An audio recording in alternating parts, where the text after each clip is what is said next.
سلام با یکی تماشابینان عزیزی کانال بامداد تیوی. من میرزای سلیمپور هستم، اساسگزار و سردبیر این کانال و سامانه‌های بامداد. امروز برای شما میخواهم یک خبر خوش رو برسونم. ماموریت یوتیوب با دلیل آنکه شماره تماشابینان و شماره پیروان کانال بامداد تیوی به 100,000 رسیده بود، برای ما یک تحفه خیلی قیمت‌بها فرستاده است و ما حالا اون تحفه را البته میکشیم، اما پیشکی میخوام با یک شنونده‌های عزیز ما برای آنکه با ما برای رسیدن به این قله بزرگ 100,000 ابونچی کمک کردن اظهار تشکر کنم. آفرین به شما، تشکر از شما که همیشه هستید با ما، همیشه برنامه‌های ما را، ویدیوهای ما را تماشا میکنید. و حالا میبینیم که ماموریت یوتیوب برای ما چی فرستاده است.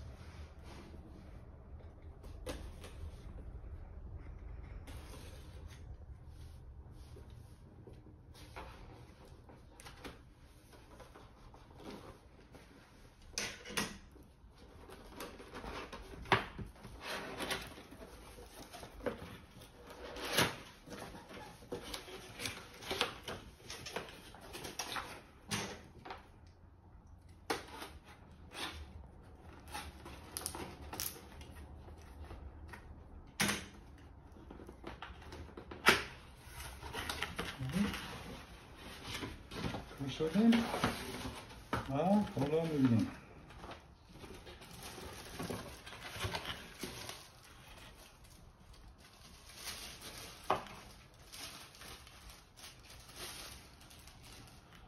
مرحمت تماشابینای عزیز، این هست تحفه یوتیوب برای ما. نوشته شده است که این با بامداد تیوی تقدیم کرده می شود برای رسیدن به قله 100,000 ابونچی از نام یوتیوب. خب و باز یک بار دیگر تشکر بکنم به تمام تماشابینان برنامه ها و ویدیوهای ما در بامداد تیوی که محض با کمک و با شرافت شما ما رسیدیم به این قله. و این رو هم خاطررسان میکنم که خوشبختانه حرکت ما به سوی رسیدن به قله های نو در یوتیوب ادامه دارد و تنها در یک ماه اخیر ویدیوهای ما رو در یوتیوب 8 میلیون نفر تماشا کردند و در یک ماه اخیر، یعنی در ماه می، شماره ابونچی های کانال ما باز به 10,000 نفر دیگر افزود و امروز الکی به 123,000 رسیده است. تشکر به یک شما شنوندگان و تماشابینان عزیزی برنامه های بامداد تیوی.